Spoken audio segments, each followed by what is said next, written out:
Get ready for power, for wisdom, for building relationship and restoration.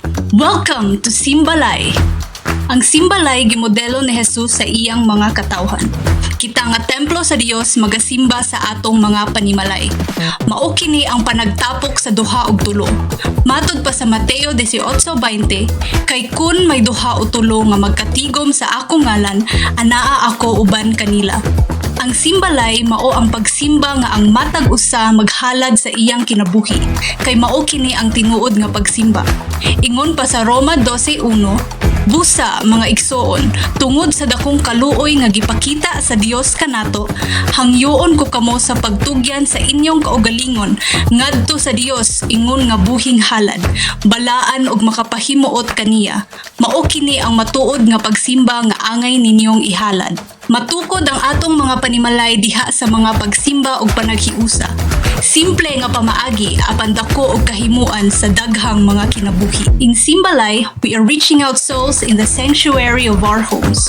To our Simbalay leaders, 144-1728, especially our VIPs and all of our Simbalay stations, usbon ko, welcome sa atong Simbalay! Praise God, mayang adlaw mga igsoon, gihangyo ko kamo sa pagpanindog alang sa pagsugod sa atong praise and worship. Welcome ang matag-usa, mga VIPs ug sa mga regular na nga naga-join sa atong simbalay, mga leaders, hallelujah, magadaig ta sa atong buhi nga Dios, tong andamon atong matagsa-tagsa ka mga kaugalingon, tong ipalaktak atong mga kamot, ipataas atong mga kamot ug atong sayawan atong buhi nga Dios, atong ihalad ang pinaka the best nga mga pagdayeg kaniya tungod kay deserve sa atong Ginoo nga ibalik ang tanang dungog ug himaya pagpasalamat alang lamang kaniya ug alang sa atong pagsugod atong awiton ang awit nga nagaingon magpabilin. Yes Lord, hallelujah, hallelujah, yes Jesus.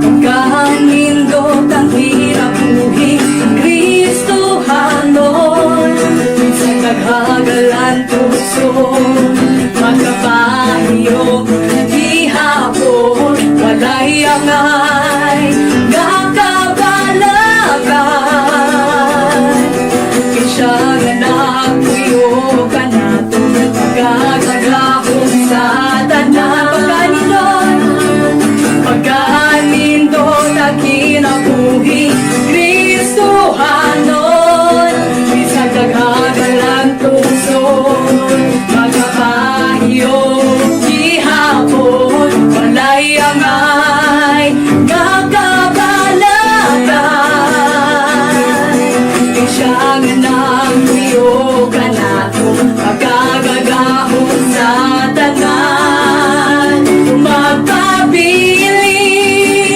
kami kanimo muagi man ang problema may kasulbaran may makababa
kami diha kanimo. Hallelujah. Tungod kay imong presensya, O God, mamong kusog, O God. Mong kalinaw, mong kalipay, O God. Mong kadaugan sa kanunay, O Lord. Ikaw ang tanan ka namo, Diyos. O God, apart from you, God, there are no good things in our lives, O Lord. Hallelujah. Yes, Jesus, kanunay kami nagadeklarar sa imong kamaayo, God. God, you deserve all the glory and honor, God, our praises, O God. Kinasing-kasing, O God. Buhing halad, diha kanimo, Lord. Hallelujah. Dili ko mabuhi Ginoo kung wala ka kanako.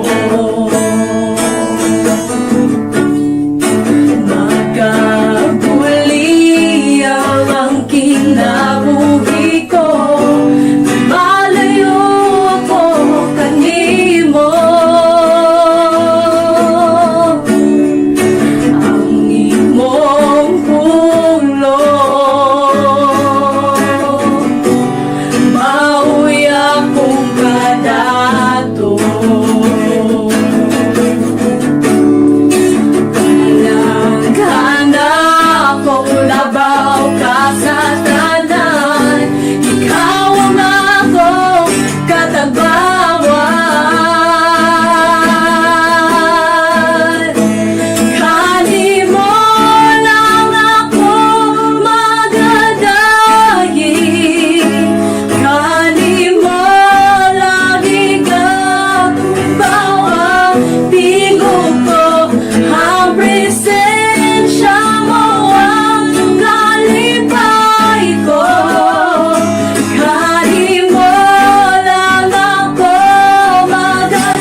buhay ko, no Lord. Ikaw, kung ikaw lamang, O God. Dahil ang ngayon, O God, walay laing takus, kahimayaon, O God. Ang duul, kinabuhi, O Lord. Bless your name, Father. As you bless us today, O God, sa among simbalay, O Lord. Thank you, Jesus, and we receive, O God, all the blessings, Ginoo. Sa matag katauhan ni O Lord. Salamat, Lord, sa imong favor, O God. We are beyond blessed, Ginoo. Tungod kay kauban ka na mo, Lord. Sa matag higayon, sa mong kinabuhi, O God. Makaduol kami kanimo anytime, O God. Magahalad kami kanimo, O God. Salamat, O Lord. Salamat, O God, sa imong buhing presensya, O God. Hallelujah. Balikan ka sa tanang mga pagdaig. Mapasalamat. Diha lamang sa imong buhing pangalan. In the name of Jesus. Amen and amen. Hallelujah. Itong palakpakan na ng Diyos. Praise God. Ang makahimo ng tanan sa pagpaglingkod ba ng presensya sa atong buhing nga Diyos. So, may buntag mga ison. So, simbalay na pala taron, no? So, ayaw ko masugod, mapilailas na ko. So, ako na si Rafim Concha. Taga Purok 1A na tulos siya marami bukunin. So, akong leader day kay si Kuya Julio. O yung asawa nga siya, Ti Alma Daaka. So, sa akong testimony day, makaingon ko ba nga kumpira yun ako ang kagalingan sa una o karon. Makaingon bitaw ka nga, lahi nalagi ko karon ba eh. Sugot itong di-counter ko, makaanak ka ba nga, dagko kinabago sa akong kagalingan. So, sa una mong good. Sa itong mapa ko nag-counter, wapa na nga langgad. Kaanak ko, sa gali ka ng mapandola, hindi ato, malikas. So, mo ginano ka ng papatag counter ba?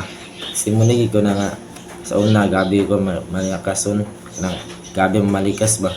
Sa mga nagkaaway sa room, o sa bansa, sa mga eskulahan, paano sabog ka niya mo, basin ko karon na. Malikas na ba dayon? Ano ba itong, hindi din pagpangalaga na ito is makabagog sa itong personality. Makaanagi ko ba nga, dako kyung pagbago. Kaya ito mga disciple ko, na pangi ko ba, naigo ko yung sa mga itong sige ko email sa una, to si email ba niya, nagwali mas pastor nga, kaya si pang email dia, i-delete na ninyo, kaya kanang pag-email, makabuang na sa inyong una-una. Ito, napad ko ito, naigo ko, bisag dilig, yun ako gina, paignan. Ang kaana kayo ba? Kato po, mo ito yung disiplina or disciple. Sa word na nga disciple is disiplina. Kung bitagig ka, hunahuna ka ba nga, dako yung pabago, compare nimo sa una og karon. Kay sa una mo gyud nga nanganagad ko, ay pinakauna gyud, di pa ko hanaw sa mga gapilan wag ko kasabot ani, pero katong sige hinay ko disciple ayo mo gito nga nabago gyud personality. Kaya sa pinakauna ni kay gi-invite po sa mama ni Genevieve. Kung wala mo kay Genevieve, kinahalan niyo sunod. Okay, basta ka na. So, makaingon ko ba nga nabago gyud ang kagalingon kay unsa ra na sa una nga wag ko ka-memorize og mga bersikulo. Pero karon instruction man si pastor nga memorize lagi mga verse, mo to nagig verse na memorize apit na guro pulo pod. So magin ang pag-disciple dito sa itong mga kagalingon. Kani pong kato sa una nga wala po kincounter mo itong kuan laan ka nga pamuot ba kay bisag unsa bitaw mo na tanagon dito mga pornografiya, makaanay ko ba nga makabalo yun ang pag-encounter. Kaya pong makabalo bitaw ka sa isinati sa Ginoo para lang sa tuwa mawala to sala. So makaingon gyud ko ba nga dako kay pabago sa kagalingon. So, mo gito, makakumpay gito kasi magkaganon sa karon ug karon. So karon day, kani gyud excited part. Nabago gyud bitaw mong kagalingon kung sa imong Ginoo bitaw makasabot gyud ka kitsa siya. Basa na kasi puno sa Ginoo. Makaingon gyud di mo ginabuhat sa una niya karon. Grabe paspas na magiging mong buhat. Nala ba? Kaya katapong sa tunyagi encounter. Nyagi, instructionan mo ko ato nga ako lagi daw sa devotional. Ako matapik. Nya ako bra to, di po ga devotional. So kato day ka time dili marag ambot lang sabot to. Mga dili pa man kay ugas ng instruction na to gadi. Nya gihatag sa kon topic nga devotional. Ang what to?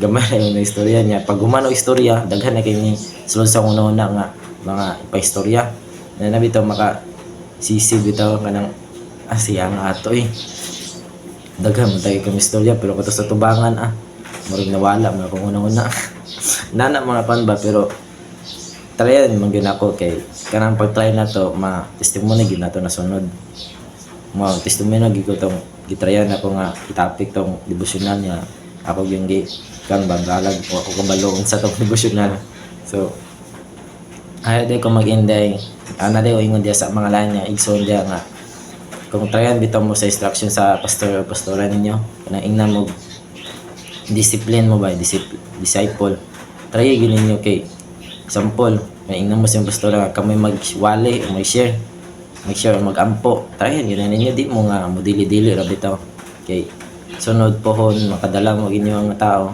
ma-testimony gyud ninyo ma-testimony gyud nga sa unahan la paningot gyud ko kayo bagay ako gyud pa prayer ako galay pila na ako gyud pa prayer kanang magmakoselme pa ako gyud pa prayer opening prayer na makubaan gyud ko saygon pero saka dugayan makuha na gyud ka nakabalo gyud kayo bitaw nga kani po din pagbasa sa tong devotional kani magbasa tas buong sa Ginoo maka kung hindi sa tuwa makatsada bitaw sa tong kinabuhi kay dito makabalo gyud ka sa imong saad sa Ginoo bitaw saad niya warning kay sa mga pag-devotional na mo naguna mi sa dyan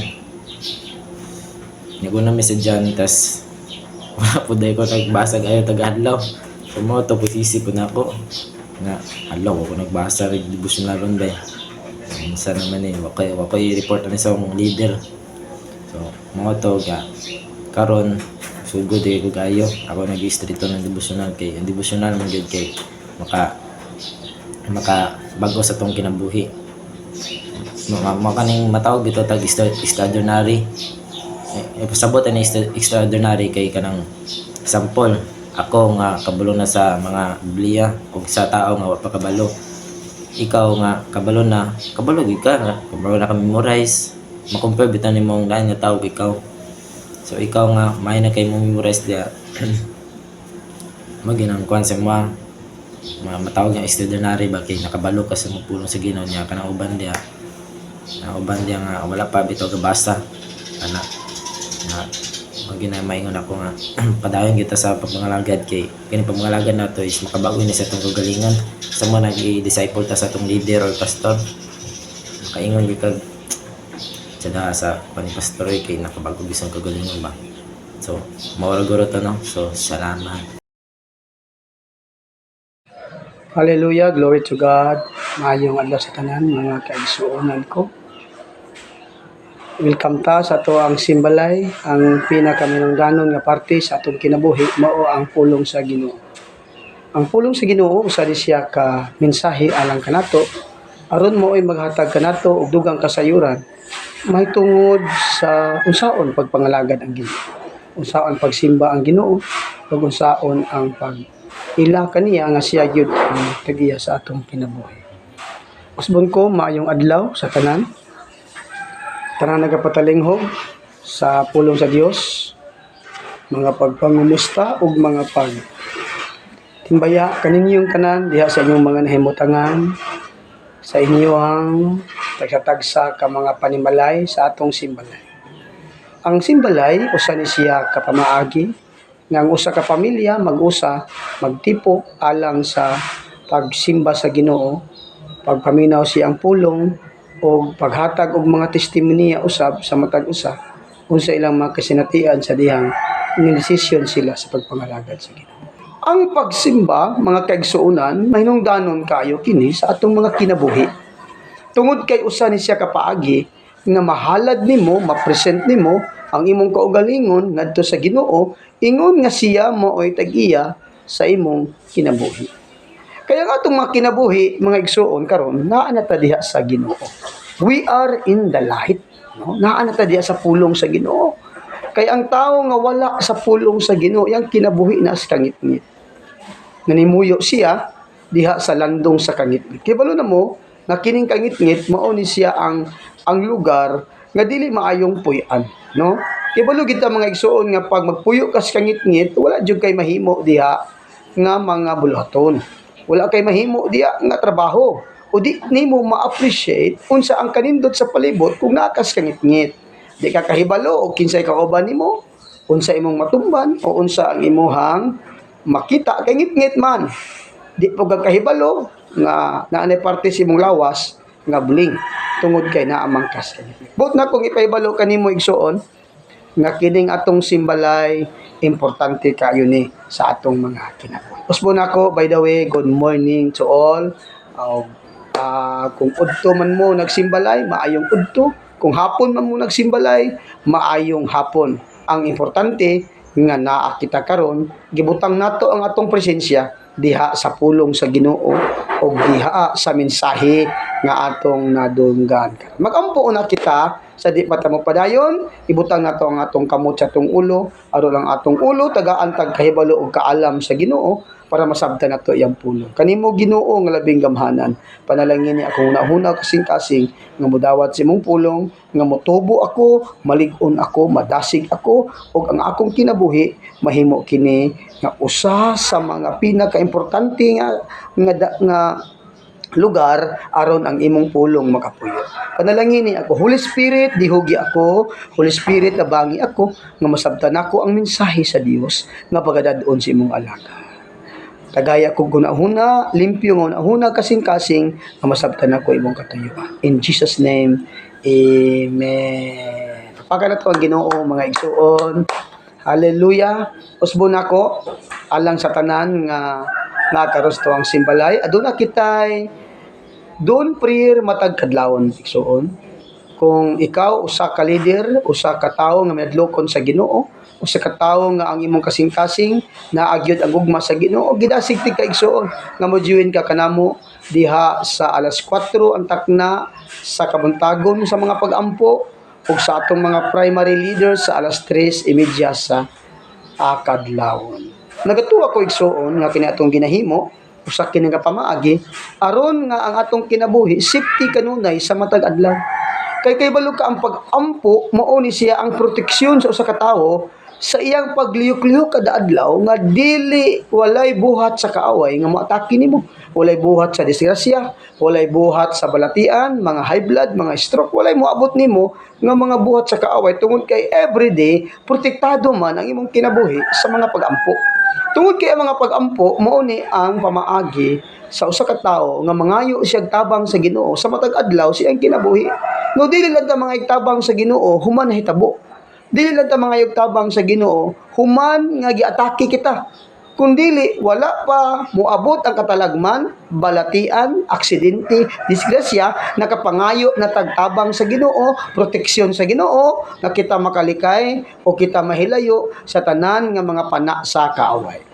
Amen. Usbon nako, salamat sa imong presensya, igsuon, dili ka basulan nga naminaw ka karon sa pulong sa Ginoo, kay ang pulong sa Ginoo mao ni siya ang pinakaimportante nga espirituhanon nga butang nga gihatag sa Ginoo kanato aron masayod kita sa iyang mga pamaagi. Amen. Unya kini patong simbalay, simba sulod sa balay. Kay ang simbahan mga igsuon, kita man ang simbahan. Kita man ang buhi nga tawo nga naga-worship kay Lord. Kanang templo o kanang gitiguman sa tawo, gitawag na siya og simbahanan. Kita ang simbahan nga naa sa simbahanan. Unya importante nga ikaw makaibalo ka nga ang imong kinabuhi mao na siya ang pinakaimportante alang sa Dios. Dili ang building, dili ang gitara, dili ang mga tulunggon. Ang importante ikaw gyud igsuon, kay ikaw man ang mosulod sa langit. No, dili man ang building ang mosulod sa langit, dili ang instrument, dili ang cellphone, ikaw ang mosulod sa langit. Gani pa ikaw igsuon giandaman ka sa Ginoo ug dapit aron ikaw makapuyo uban kaniya. Matod pa sa Roma 12 kapitulo 1, busa mga igsuon tungod sa dakong kaluoy nga gipakita sa Dios kanato, hangyoon ko kamo sa pagtugyan sa inyong kaugalingon ngadto sa Dios. Ingon nga buhing halad, balaan og makapahimuot kaniya. Mao kini ang matuod nga pagsimba nga angay ninyong ihalad. Kung imo na siya igsuon nga masabtan, moabot sa imong unahuna o kasing-kasing nga ang pagsimba di ay ang requirement sa pagsimba ikaw ra gyud. ikaw nga magahalad sa imong kinabuhi sa Ginoo. Nganong imo mang ihalad imong kinabuhi sa Ginoo para ang imong kinabuhi aduna siya lig-on nga koneksyon sa Dios ug ang Dios po duna pod siya kalabutan sa imong kinabuhi. Kaya nga atong kinabuhi mga igsuon ato ning ihalad sa Ginoo kay wa ta kahibalo sa unya sa atong kinabuhi. Wa ta kahibalo sa ugma sa atong kinabuhi. Wa ta kahibalo sunod semana sa atong kinabuhi. Muna nga karon igsuon imong gitugyan ang imong kinabuhi sa Ginoo dili aron nga kwaon na ka. Dili aron nga Lord ako ning itugyan akong kinabuhi kay wa na koy gana ani, wa na koy pagtagad ani, kuhaan ani, di na siya mao. Ang pagtugyan sa imong kinabuhi sa Ginoo but pasabot nga ang imong kinabuhi imo siyang ihalad sa Ginoo aron ang imong kinabuhi maproteksyonan, malig-on paabot sa pagsulay og mga problema. Muna giingon ni Apostol Pablo nga pusa mga igsoon hangyoon ko kamo sa paghalad sa inyong kaugalingon diya sa Dios. Ingon nga buhing halad. Nganong buhi man kay buhi man ka kay di man mo dawat ang Ginoo patay nga halad. Mabitaw na ang tao pag mamatay na siya, di na siya pwede nimo ihalad sa Dios. Kay patay naman siya. Di na siya pwede ampuan. Kay patay naman siya. Kay ingon sa Ginoo, ihalad inyong kaugalingon ngadto sa Dios. Ingon nga buhing halad. Buot pasabot, ang dawaton nga halad sa Ginoo, katulang buhi, katong galihok, katong abtik. Pero kung patay na, di na dawaton niya iksod. Ikaw, ganahan lugar kag budawat og halad nga patay na. Kung naay manok ihatag nimo, ganahan kag dawat kung patay na ang manok nga nako ihalad nimo, patay na ni nga manok. Di sa pwede. No? Ihalad nimo ang buhi para nga ikaw ang mupatay, ikaw ang mumulgol, ikaw usab ang mo desisyon kung imo pa siyang buhion. Now, karon mga kaigsoon, magisgot ko sa inyo may tungod unsa ka importante kining pagka mapahinadlokon sa Dios, ang pagka mahinadlokon sa Ginoo. Ano unsa yung pasabot anang pagka minadlokon sa Ginoo? Unsa kana ka importante sa atong kinabuhi? Kay bulo kaigsoon. Ang tao karong panahon na wala na kahadlok sa Dios. Wala na sila'y pagbati o gugma sa Dios. Ang gusto lang nila, ang ila lang kaugalingon, ang ilang gihuna-huna, ug ang ila lang gusto mo ilahang paundayunan, dili na ang gusto sa Ginoo. Mulang nining orasa, hisgutan na to karon. Unsa ka importante ang pagkahadlok ug ang pagtahod diha sa Ginoo nga dapat masulod ni siya sa atong kasing-kasing ug ato ni siyang makinabuhi kay ang Ginoo nahigugma siya sa mga tao nga mahinadlokon diha kaniya. Magbasa ko igsuon diri sa Proverbs kapitulo 10 bersikulo 27. Tahura ang Ginoo ug mataas ang imong kinabuhi. Apan mamatay sa dili pa oras ang mga taong dautan. Dunay mga butang nagistorya ang pulong sa Ginoo mahitungod kanato. Una, kining gitawag nga tahura ang Ginoo. Tahura. Mura bag anak ba nga mutahod si ang ginikanan mo amin, mo respeto. Pero dili lang taman diha. Ang pagtahod igsuon, dili lang taman lang sa pag-amin, pag-ingon og maayong gabi inoy, maayong gabi ikol, maayong gabi iti, dili lang taman diha. Kay ang tinuod nga pagtahod naa sa pagtuman, naa sa pagsunod sa instruction sa ginikanan.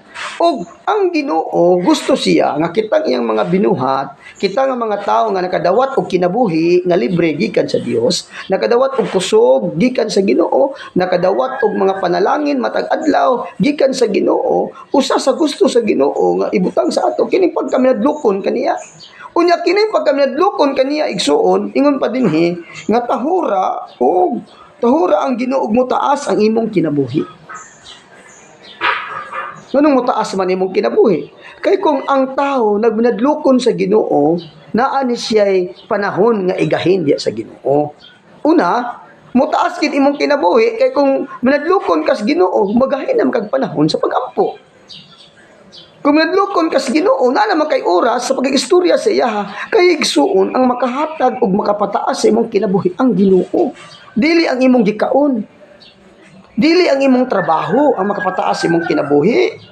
Dili ang kanindot si mong pamuyo o kabati si mong pamuyo. Ang makapataas sa imong kinabuhi ang Ginoo. Mao nga ang tao una, number one, nga nagibadlukon siya sa Ginoo una, nagagahin siya panahon sa pag-ampo. Ug ato nang gihimo mga igsuon sa matag kadlawon. Sa matag kadlawon, nagalud kita sa atong cellphone, tigom kita igsuon og mga kining daghan nga mga data para maka-open kita, maka-join kita sa kinatibuk-an nga mga pag-ampo. Nga naman, ang Ginoo man may makapataas sa atong kinabuhi. Igsuon dili man ang imuhang kamaayo. Dili man siguro ang imuhang kaabtik. Dili man ang imong kabright ang makapataas sa imong kinabuhi. Ang makapataas sa imong kinabuhi, ingon pa ang pulong sa Ginoo, ang pagkahadlok sa Dios. Dahil ingon dayon siya katong mga tao nga dili nadlokon sa Ginoo. Walay oras sa Ginoo, walay panahon sa pulong sa Ginoo. Ingon siya, mamatay sila sa dili pa panahon. Kana dayong mga tao igsuon nga namatay sa di pa panahon, daghan din na sila na miss sa ilang kinabuhi. Daghan na sila na pakyas sa ilang kinabuhi. Muna niingon ang Ginoo, tahura ang Dios. Okay, ato ning isa-isahon. Nganong kinahanglan man nga tahuron nimo ang Ginoo? Number one, ang Ginoo mo'y naghatag sa imong kinabuhi. Libre, walay bayad. Number two, nganong tahuron nimo ang Ginoo? Tungod kay siya ang naghatag sa imuha igsuon ug maayong pananaw. Maayong paginhawa, maayong pagdungog, ug maayo igsuon nga dagan sa kinabuhi. Amen? Amen.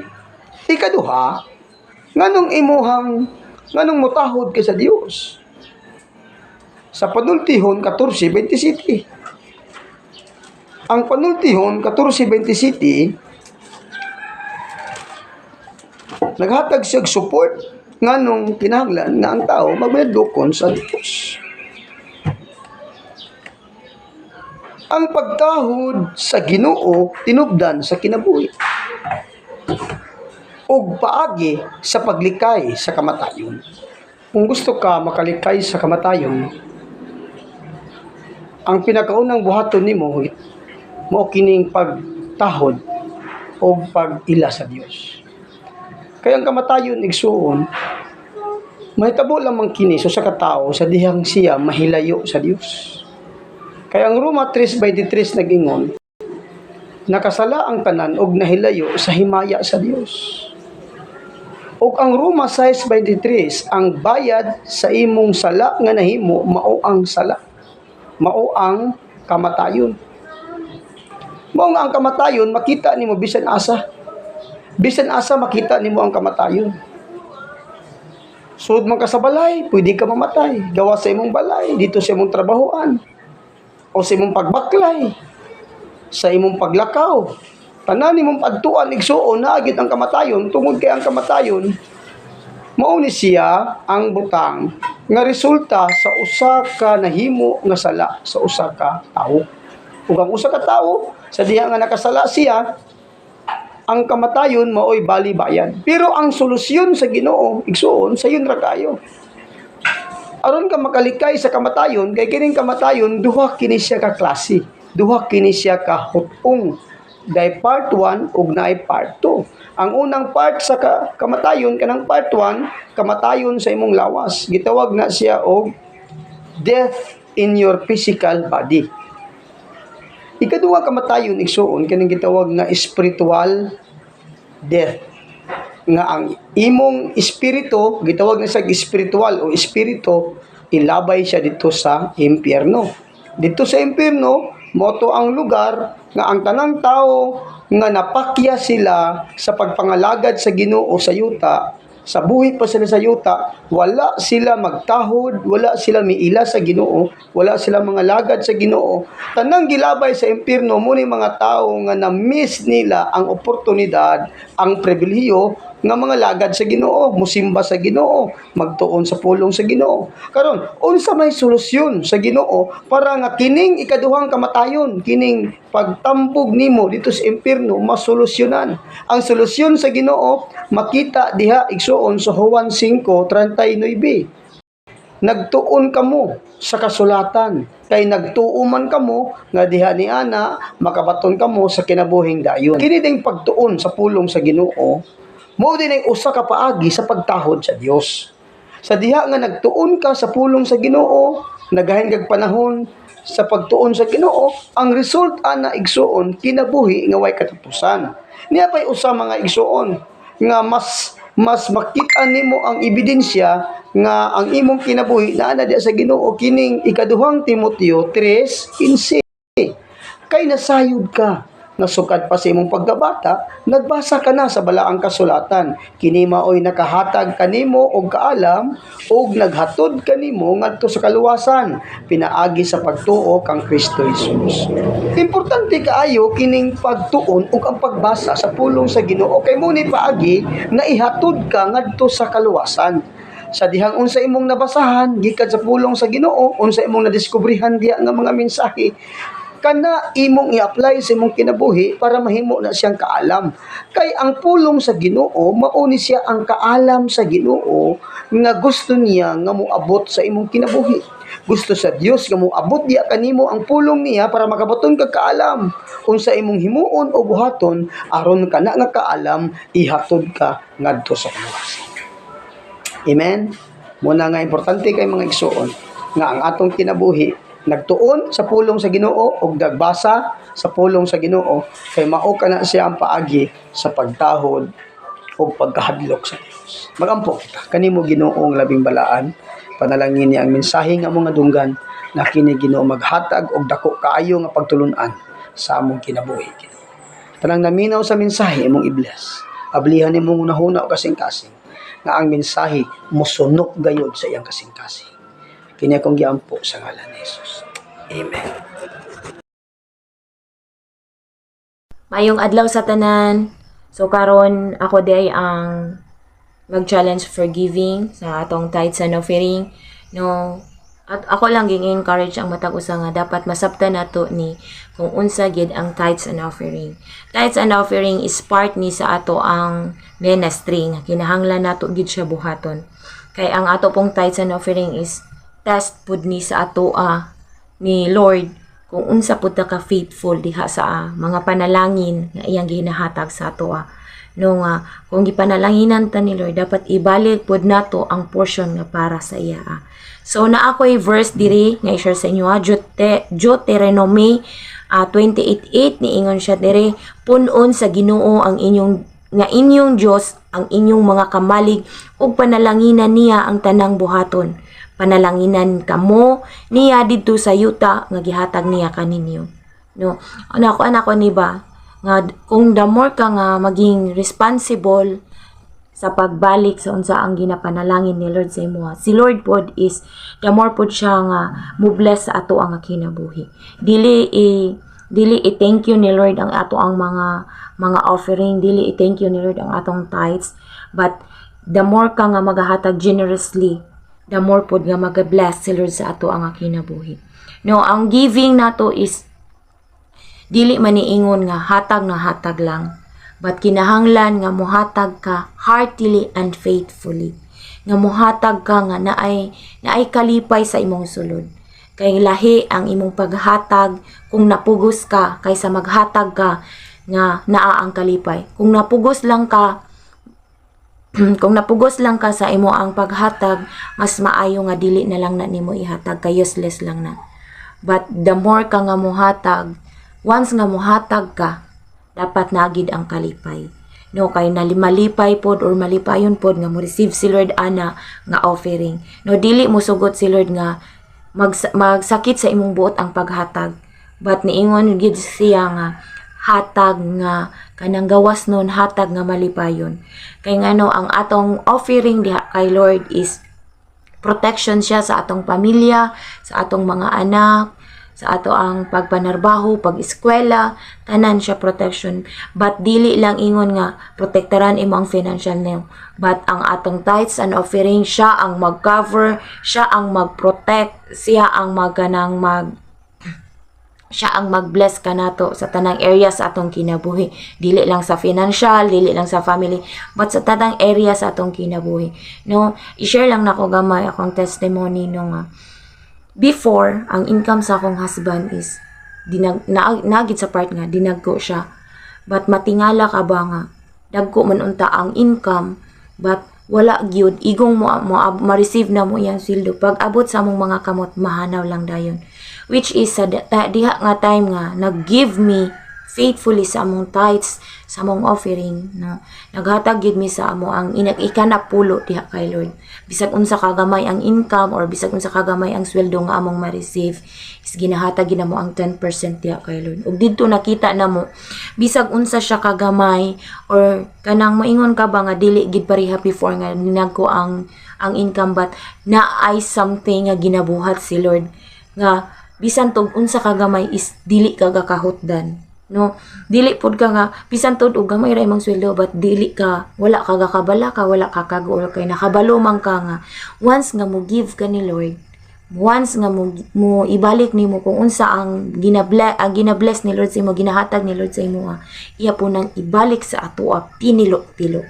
So mao nang dili na to ikasakit mga igsuon ang paghatag, but maging excited ta always to give what we receive diha sa Ginoo. Ayaw pud tighatag sa unsa ang wala sa imo, but ihatag ang pinaka the best nga offering og ang tithes sa unsa ang naa sa imo. No, kay ngano ingon pa ni Lord, punon sa Ginoo ang inyong mga kamalig. No, grabe no, once nga maging faithful ta, mag-awas-awas kita sa panalangin. No, panalanginan niya ang tanan natong buhaton. Dili lang ang mga panudlanan ang i-bless ni Lord or ang panalanginan ni Lord sa ato, but tanan natong buhaton gina-bless na ni Lord. So mga igsoon, ako nang i-challenge sa inyo ang give generously, give nga naagi kanang kalipay sa atong heart. So karon mag-pray ta no for our tithes and offering. Yes, our Heavenly Father God, Lord, thank you for this day, O God. Salamat kaayo, Lord God, sa maghatag karon, Lord God. Ikaw maga-bless ni ini, Lord God. Unsa man ni kagamay or unsa ni kadako, Lord God, ikaw gin maga-bless ni ani, Lord God. Ikaw gin magabalik ni ini pinulo-pilo, God. Lord, I pray nga ang matag family, matag person nga maghatag karon sa ilang tithes and offering, Lord God, ikaw gid maga-bless ni ini, O God. Lord, salamat kay sa ilang mga kinabuhi. Continue ka, Lord, nga maga-lead ka namo, Lord God, sa unsay insakto o unsay tama, Lord God, nga Lord, kung unsa ang amo ang na-receive, mao po na ang among ibalik sa imo, Lord God, nga mo give me sa unsa ang best diha para sa imo, Lord God. Salamat kay Lord God. We honor you, we glorify you. In Jesus' name we pray. Amen.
I shall never